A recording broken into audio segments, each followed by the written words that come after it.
Lucas, chapitre 17. Or il dit à ses disciples: Il est impossible qu'il n'arrive pas de scandale, mais malheur à celui par qui ils arrivent. Il serait avantageux pour lui qu'on lui mette une pierre de moulin autour de son cou et qu'on le jette dans la mer, que de scandaliser un seul de ses petits. Prenez garde à vous-même. Mais si ton frère a péché contre toi, réprimande-le d'une manière tranchante et, s'il se repent, remets-lui. Et s'il a péché contre toi 7 fois le jour, et que 7 fois le jour il retourne à toi en disant « Je me repens », tu lui remettras. Et les apôtres dirent au Seigneur « Augmente-nous la foi. » Et le Seigneur dit « Si vous aviez de la foi comme un grain de sénévé, vous diriez à ce sycomore, sois déraciné et planté dans la mer, et il vous obéirait. Mais qui de vous, ayant un esclave qui laboure ou garde les troupeaux, lui dira aussitôt qu'il rentre des champs, avance-toi de suite et mets-toi à table? Ne lui dira-t-il pas plutôt, prépare-moi à souper, ceins-toi et sers-moi jusqu'à ce que j'ai mangé et bu. Et après cela, tu mangeras et tu boiras. A-t-il à rendre grâce à cet esclave parce qu'il a fait ce qui lui était ordonné? Non, je ne le pense pas. Vous aussi, de même, quand vous aurez fait tout ce qui vous a été ordonné, dites « Nous sommes des esclaves inutiles, et nous avons fait ce que nous devions faire. » Et il arriva qu'en allant à Jérusalem, il passait par le milieu de la Samarie et de la Galilée. Et en entrant dans un village, 10 hommes lépreux vinrent à sa rencontre.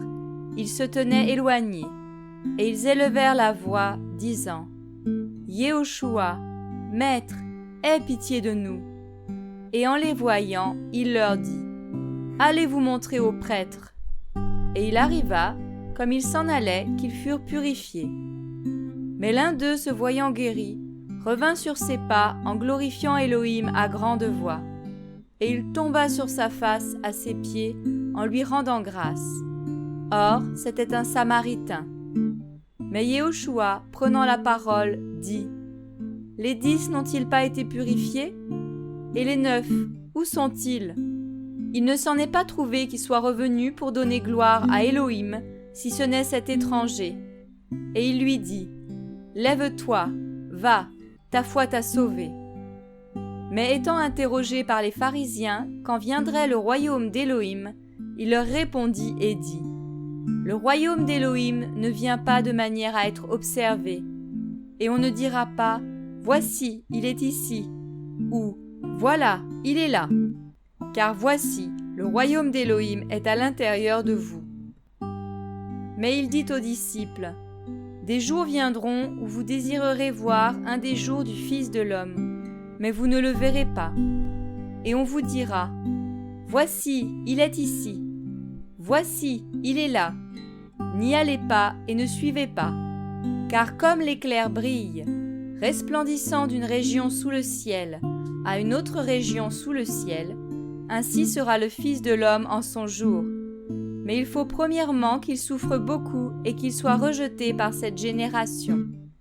Et comme il arriva au jour de Noa, il en sera aussi de même au jour du Fils de l'homme. Il mangeait, buvait, se mariait, donnait en mariage, jusqu'au jour où Noa entra dans l'arche. Alors le déluge vint et les fit tous périr. Et de la même façon aussi, comme il arriva au jour de Lot, ils mangeaient, ils buvaient, ils achetaient, ils vendaient, ils plantaient et bâtissaient. Mais le jour où Lot sortit de Sodome, une pluie de feu et de soufre tomba du ciel et les fit tous périr. Il en sera de même le jour où le Fils de l'homme sera révélé. En ce jour-là, que celui qui sera sur le toit et qui aura ses effets dans la maison ne descende pas pour les prendre, et que celui qui sera dans le champ ne retourne pas non plus à ce qui est resté en arrière. Souvenez-vous de la femme de Lot. Quiconque cherchera à sauver son âme la perdra, et quiconque la perdra la retrouvera. Je vous le dis, en cette nuit-là, il y en aura 2 sur un seul lit. l'un sera pris et l'autre sera laissé. Deux femmes moudront ensemble, l'une sera prise et l'autre laissée. Deux seront au champ, l'un sera pris et l'autre sera laissé. Et répondant, ils lui disent : Où, Seigneur ? Et il leur dit : Là où est le corps, là aussi seront rassemblés les aigles.